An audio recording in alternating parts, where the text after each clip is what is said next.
I'm just going to talk my way through this and see what happens. I was thinking about how my favourite artists, they make it look effortless. Like Bukowski's epitaph on his gravestone says, "Don't try." And then there's that whole grunge movement where they all look like they're just slacking around and hardly trying with their hair and stuff, like Nirvana. Apparently, Kurt Cobain was incredibly ambitious, but he hit it so well. And the vibe of that effortlessness translates when you feel the music or hear it, and you feel the lightness because of the effortless that you feel in the art. What the artists have done is they've taken all the heaviness and almost vacuum sealed it into the smallest, lightest piece of art, so it makes heaviness appear light, and that passes on to you or me as an audience. And that's why I love art, because they take all the hard work out of making something so heavy extremely light, and that's why I love art that feels effortless. But there's so much hard work that goes on in making it appear effortless. And even with my stuff, I always felt like I'd tried to turn my laziness into style, because there's something romantic and beautiful about this art that's immaculate and effortless, and it appears like it's fingerprintless and untouched by the artist, and it just came from somewhere else. And that is the best stuff from my experience. The best stuff I've written feels like I didn't write that. It just happened. Sometimes the crap that comes out of my mouth, my ears hear it and go, I haven't had that thought before, but it's just come out of my mouth, and somehow I could put my name to it, even though I never thought that before. There's this romantic idea of not trying and making it look easy, and I agree. Like I just said it, like my favourite stuff does come from another place, but there's so much effort involved. Like I put in a lot of effort. I put in so much effort for my art or writing. Like for me to write a single sentence, I've talked about it before, I probably write 100 sentences, and 5 of them are going to be good, and only 2 of those will end up sticking around a year later. I'll end up posting those 5 sentences of 100 on social media, and the ones that still mean something to me a year later, I'll keep. So it's so much work. And even sometimes, like, I'll get on camera and I look bedraggled, and I know that I could deliberately make myself look a little bit better, a bit more presentable. But I also know part of me, the cynical part of me goes, oh, it looks spontaneous, looks like I'm not even trying, so I'm just going to leave it. So there's part of me that it is me not trying, and I am lazy. I've got so many pairs of underpants with holes in it, and I keep mistaking the washing machine for the bin.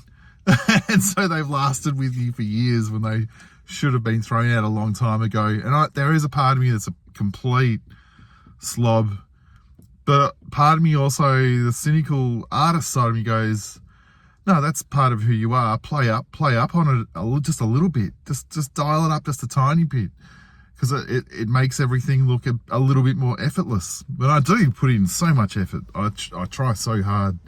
Like I'd been doing this for 30 years with nothing, and finally stuff is kind of happening. I know the reward is the work itself, and I know doing stuff to no audience for 30 years pretty much helped me through. Yeah, the point was, I've been doing it for 30 years. That's trying.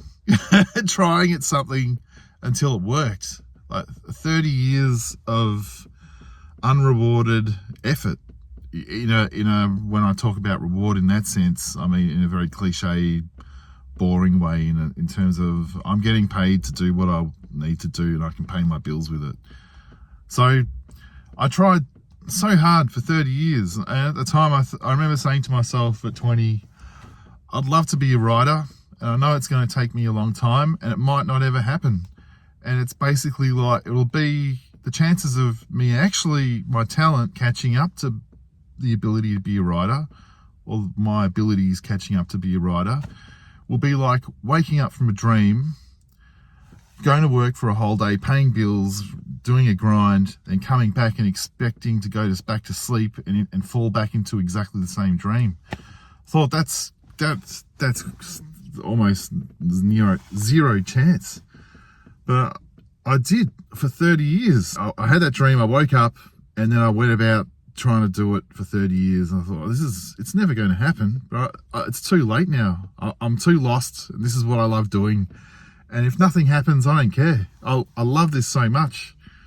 And it's become a bit of an obsession. Like how hard I work almost feels like an addiction, or a benign addiction. Like if I didn't put it into my work, I might be dead. I might have spent that addiction on something else. I don't know.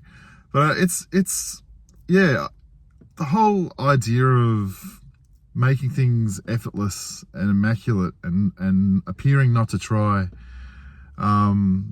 it's kind of beautiful. But then you learn I've learned how hard all my artists who look like they almost did nothing, they made it look so easy. And I love a line that looks like that looks so easy and it explodes in your face. But when I try to do it years ago, I go, makes me want to write. I love lines like that look so easy, that are so good, but they're actually really hard to do. And they're the ones that take so much work. They take a long time to catch the exact right phrasing that just happens to work. The stuff that is great and feels effortless, it feels like it always existed. It was just out there. And when you hear it or you make it yourself, you go, of course, that makes perfect sense. That's beautiful. That it just makes sense. It was like it was here all along. It just didn't exist yet. That's the beautiful stuff. But yeah, for me, when I'm writing, it feels like I've got a 1000 combination lock, and I'm going, doesn't unlock. 2, doesn't unlock. 3, doesn't unlock. 754, doesn't unlock. 755. Oh, it worked. So my process isn't lightning bolt creative. It's just pure determination and almost punishing my brain. It hurts doing it methodically and so boringly until I crack that. And then it's like, oh, I could have just done 755 years ago and it would have all worked. But yeah, you have to survive the vast, boring parts of yourself, and finally the words write themselves. That's something I thought of a while ago.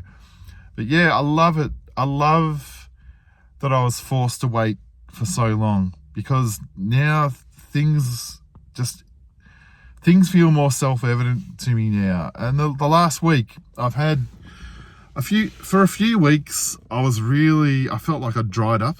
No ideas. That's it. Nothing's coming. I'm getting a headache each time I sit down to write. I'm thinking of the same old crap. I'm doing the same old formulas in my head. And then in the last week, I had one idea after the other just came to me each day. And I was like, oh, how'd this happen? What a purple patch. And I can feel it drying up again. And so I've got to remember this week where just things just happened to work. I was feeling a lightness in the air. I was feeling a bit fun. Maybe it was the blue moon or something. But yeah, artists making it look easy. You know how hard they work. There's nothing easy about it. And they've worked so hard. So I almost feel like the true art from my favorite artists isn't the art itself, but it's their ability to hide how much effort they put into it. That's their true art. It's almost like there's the public art that they show, and then the art of hiding how much effort they put into it.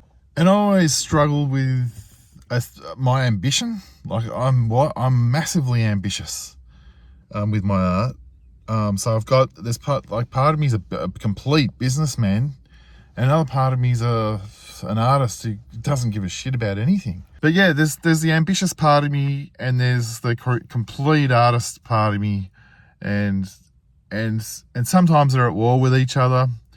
Sometimes I feel like I've got to come clean with the ambition, and sometimes I try to smooth over it and go, just let's not talk about how well the book sales are going or crap like that, even though I'm really excited about it. I feel like my excitement for my ambition comes from the ego of an 8-year-old. It goes, oh my God, I made a book and it's outside of the school library. Wow. Like, that's my ambition is kind of it's childlike. But then I remember I'm a full-blown adult, and to say anything about sales figures and stuff just comes as complete showing off. And maybe it is, I don't know. But yeah, that's the hard thing about being an artist and ambitious at the same time. Wanting to share my stuff, because I wouldn't be ambitious if I didn't want to share my stuff with anyone and it was just for me, which it was for a long time. But that was kind of forced. If I had a chance, I would have much rather if this had happened much earlier. But I know I'm better because I was forced to not have my stuff out there in the world earlier. I've seen so many people in their 20s and 30s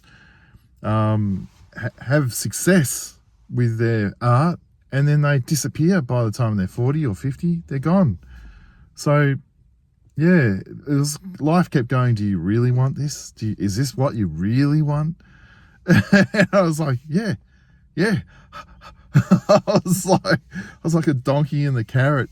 But yeah, it is a struggle, the ambition side of me and the artist side of me. And in Australia, it's always been like you better pretend it was an accident or else.